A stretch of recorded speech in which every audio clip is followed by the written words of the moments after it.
कभी कभी जिंदगी अचानक नहीं बदलती, वो धीरे धीरे चुपचाप हमारे अंदर ही बदल रही होती है।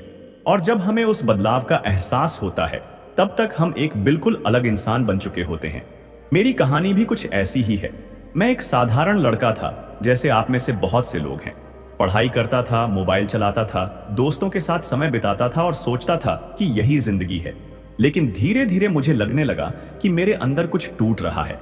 कुछ ऐसा था जो मुझे धीरे धीरे अंदर से खोखला कर रहा था, लेकिन मैं उसे पहचान नहीं पा रहा था। हर सुबह आंखें खुलती थीं, लेकिन ताजगी नहीं होती थी। दिन भर शरीर भारी रहता था, मन चिड़चिड़ा रहता था, छोटी छोटी बातों में गुस्सा आ जाता था और फिर अचानक उदासी।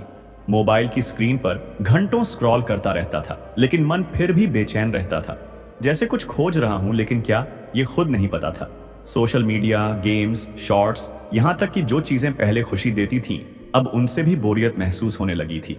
एक दिन मैंने खुद से सवाल किया, क्या यही जिंदगी है? क्या मैं सच में यही चाहता हूँ? क्या मैं इसी तरह हर दिन जीना चाहता हूँ, जैसे रोबोट की तरह? और यहीं से मेरे अंदर बदलाव शुरू हुआ। उस दिन मैं एक वीडियो देख रहा था। उसमें एक व्यक्ति बता रहा था कि कैसे ब्रह्मचर्य ने उसकी जिंदगी को पूरी तरह बदल दिया।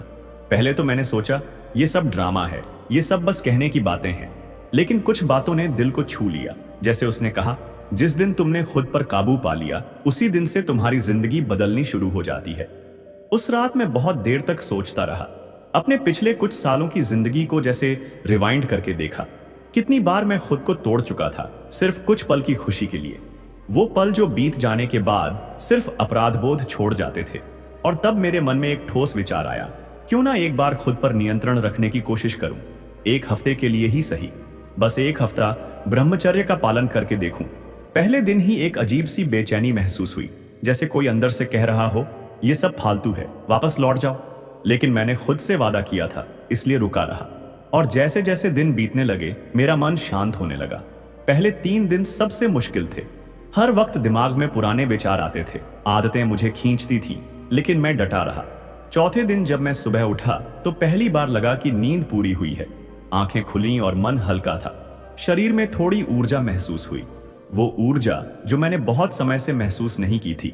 उस दिन मैंने खुद को ज्यादा फ्रेश महसूस किया। दिन भर काम करने में मन लगा, मोबाइल कम चलाया, किताबें पढ़ी और खुद से बातें की। एक हफ्ता पूरा हुआ और अब मैं 2 हफ्ते तक इसे खींचना चाहता था।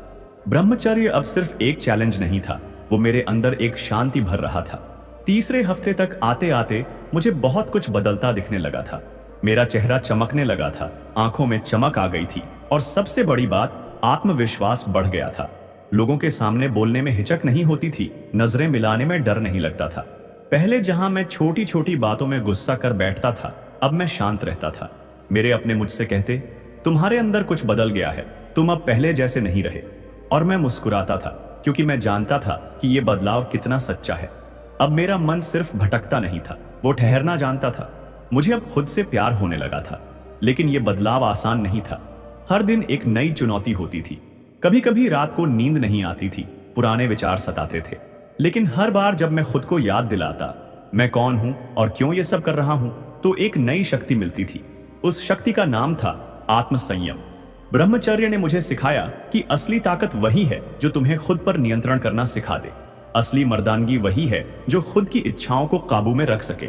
धीरे धीरे मेरी सोच बदलने लगी। अब मैं हर चीज को एक अलग नजर से देखने लगा था। पहले जो बातें मुझे आकर्षित करती थीं, अब उनमें कोई दिलचस्पी नहीं रह गई थी। अब मुझे वो चीजें आकर्षित करती थीं जो आत्मा को पोषण देती थीं। अच्छी किताबें, अच्छे विचार और शांत वातावरण। एक समय था जब मैं दिन भर मोबाइल में उलझा रहता था। अब मैं सुबह जल्दी उठकर ध्यान करता था। पहले जहां मैं खुद से भागता था, अब मैं खुद को जानना चाहता था। ब्रह्मचर्य ने मुझे मेरी असली पहचान दी। अब मैं सिर्फ शरीर नहीं था, मैं आत्मा भी था। और इस आत्मा को शुद्ध रखना मेरा कर्तव्य बन चुका था। जब मैंने 30 दिन पूरे किए तो ऐसा लगा जैसे मैंने खुद को जीत लिया हो। और यहीं से असली जंग शुरू हुई, क्योंकि अब मुझे ये राह छोड़नी नहीं थी। अब तो मुझे 1 साल का ब्रह्मचर्य पूरा करना था। कई लोग कहते थे, क्या मिलेगा इससे? क्या तुम सन्यासी बनना चाहते हो? लेकिन मैं बस मुस्कुरा देता था, क्योंकि मुझे पता था कि जो मैं हासिल कर रहा हूं उसकी कोई कीमत नहीं है। हर महीने के साथ मेरा आत्मविश्वास बढ़ता गया। मेरी एकाग्रता पहले से कहीं ज्यादा हो गई थी। पढ़ाई में मन लगने लगा था, काम जल्दी समझ आने लगा था। जहां पहले मैं बार बार सोचता था कि मैं किस लिए जी रहा हूं, अब हर सुबह मैं एक उद्देश्य के साथ उठता था। ब्रह्मचर्य ने मुझे सिर्फ मानसिक ही नहीं, शारीरिक और आत्मिक रूप से भी मजबूत बना दिया था। अब मैं अपने जीवन को नियंत्रित कर पा रहा था। कोई आदत मुझे खींच नहीं पा रही थी। अब मैं अपने रास्ते का राजा बन चुका था। अब किसी चीज की लत नहीं थी, ना मोबाइल की, ना मनोरंजन की, ना ही किसी ऐसी चीज की जो आत्मा को कमजोर कर दे। एक समय था जब मैं दूसरों को देखकर खुद को छोटा महसूस करता था, लेकिन अब मैं खुद को देखकर गर्व महसूस करता था। अब मुझे दूसरों की तारीफ की जरूरत नहीं थी, क्योंकि मेरे अंदर एक स्थायी आत्मसंतोष आ चुका था। और ये सब सिर्फ ब्रह्मचर्य की वजह से संभव हुआ। इस दौरान मेरी सोच में एक और बड़ा बदलाव आया। अब मैं सिर्फ अपने बारे में नहीं सोचता था, अब मैं समाज के बारे में, अपने परिवार के बारे में और आने वाली पीढ़ियों के बारे में सोचने लगा था। अब मैं चाहता था कि मेरी ये यात्रा सिर्फ मेरी ना रहे, ये सबको प्रेरणा दे। और तभी मैंने ठाना कि एक दिन मैं अपनी कहानी सबके सामने रखूंगा, ताकि कोई और जो अभी अंधेरे में है वो रोशनी पा सके।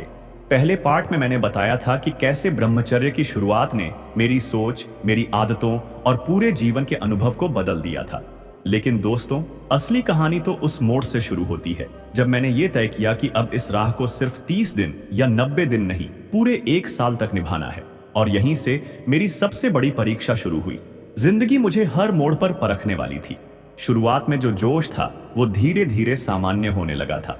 अब चीजें रूटीन बन चुकी थीं, लेकिन असली खेल तब शुरू होता है जब रूटीन में भी आपका जज्बा बना रहे।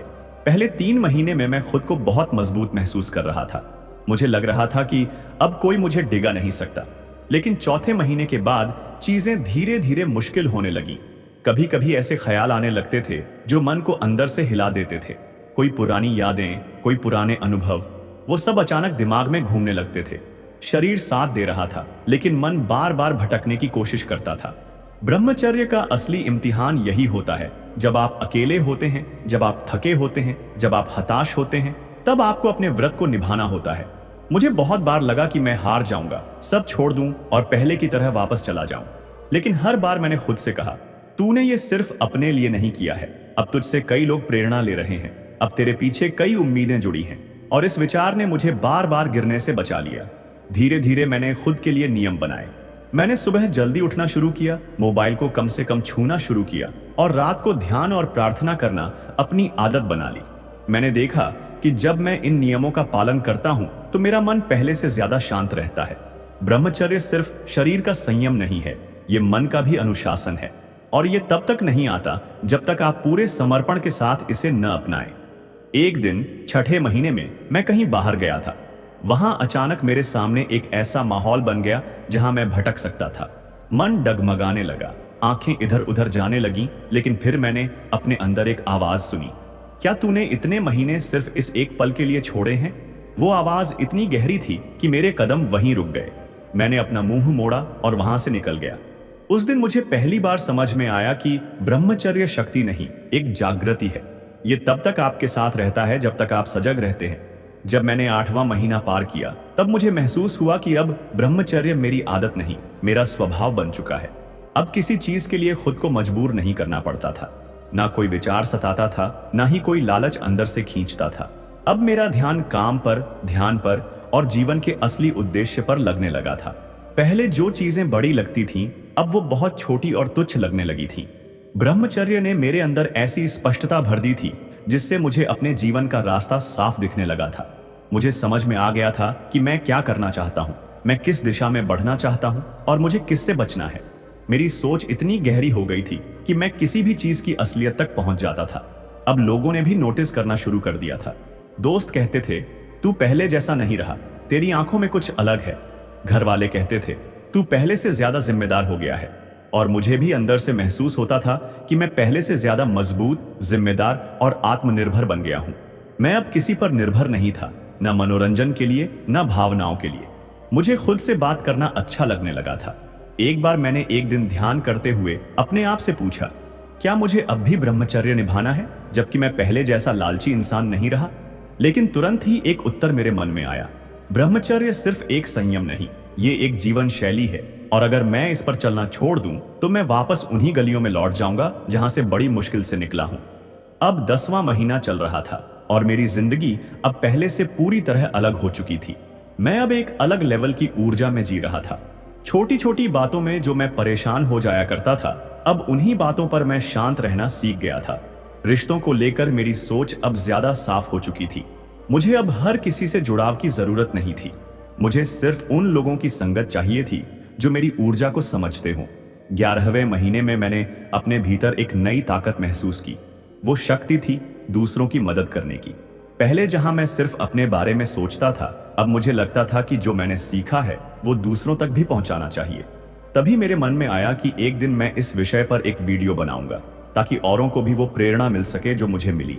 और फिर आया 12वां महीना, आखिरी महीने का पहला दिन। मैं अपनी डायरी में लिख रहा था, 1 साल पहले जो मैं था और आज जो हूं, उसमें जमीन आसमान का फर्क है। अब मैं सिर्फ एक आम इंसान नहीं रहा था, अब मैं अपने विचारों का मालिक बन गया था।